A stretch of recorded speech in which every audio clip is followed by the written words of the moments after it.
And from Black Diamond, Washington, make it loud for Cavin Eggleston.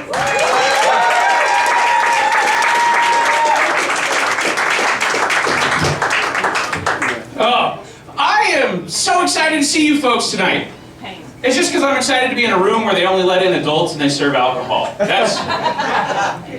That's because I go to a place every day where I see 2,800 reasons why you should use birth control. It's not a nice way to tell people you're a public school teacher. But it's the most accurate way you can tell people you're a public school teacher. You're like, oh, these kids are nightmares. I'm supposed to tell you the best day I've ever had in my life as a teacher is like the day my students learn something new. And I need you to know I'm lying every time I've said that. All right? My best day I've ever had as a teacher is like 4 weeks into this pandemic. I got an email from a parent, and it just said, "Dear Mr. Eggleston, my kid's a real dick. Sorry." Oh man, I'm quitting this job. I don't even care. That's as good as my life's ever gonna get as a teacher. Like, this parent finally gets it. Oh, this is amazing. Like, I get it, because parents and teachers, they want the other person to be the opposite. Like, a parent wants their teacher to be a parent too.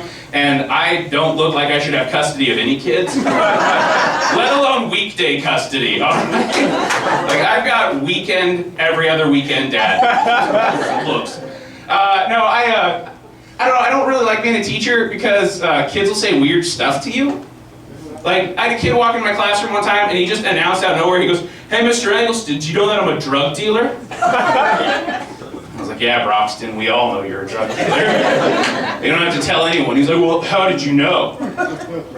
I said, "'Cause, bud, you've taken algebra 3 times. You've never passed it once. But you know the metric system? Never seen you solve for X, but you know grams to ounces real good in your head." And he goes, "Well, do you want to know how I sell drugs?"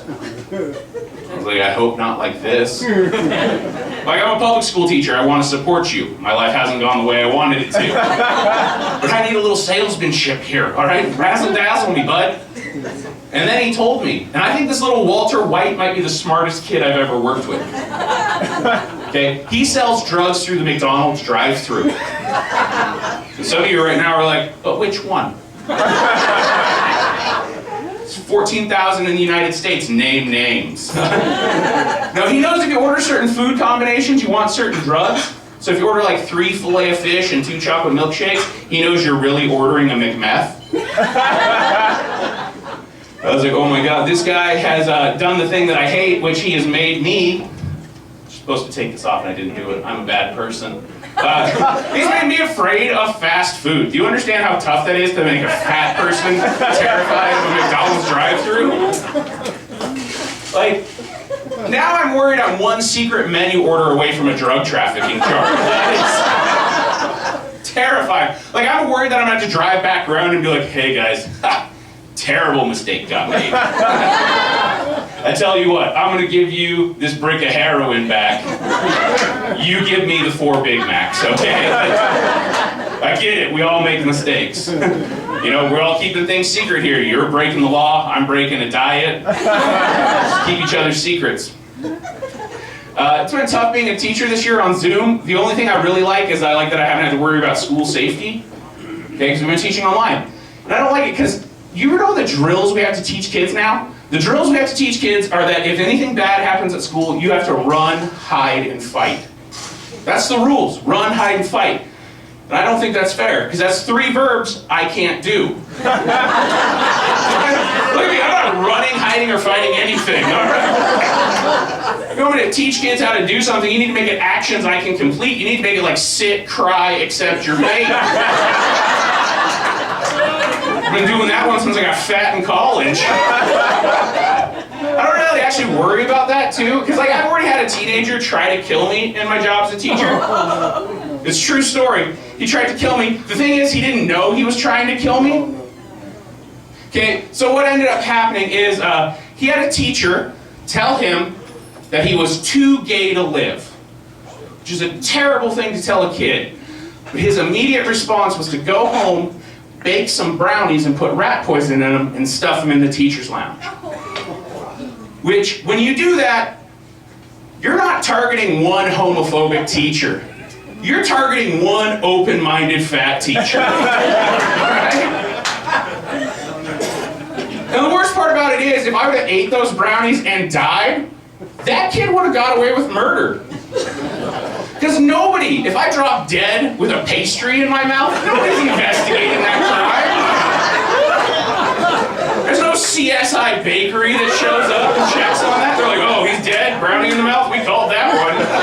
Wrap it up, we're going home. No.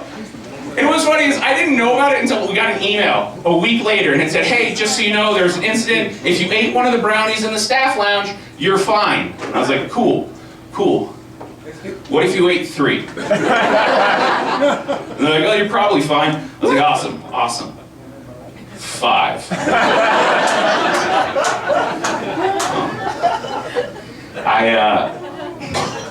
I don't know, I get friends that'll ask me sometimes, like, Cavin, are you even worried about guns in your school? Do you worry that could even happen at your school? And I say, guys, I teach at a high school that's 80% white and very rich. I'm terrified of shooting it happen there. Well, those kids can afford good guns. Like, every time a book hits the desk too loud, I'm under the... I debated using a teenager as a human shield, okay? I'm not proud of it, I'm just saying I'd do it. Some of you are pulling back on that, that's fine. They'll get their own page in the yearbook. They'll be okay. Right? Get all judgy. No, some of you didn't like that, that's fine. That's a gun control joke, you're Americans, you'll never get it. I'm gonna get out of here, but I want you to know, if you take away nothing from my time as a comedian, I want you to know that teaching is a very difficult job. It's very hard. You have to care a lot to do it. And I don't. Even a little. I tried one time. I tried one time to care. I had a kid, he came into my classroom and he said, hey, Mr. Eggleston, is it cool if I eat lunch with you? And I said, no. It's never cool to eat lunch with a teacher, you frickin' nerd. And he ate his lunch with me every day for 3 weeks.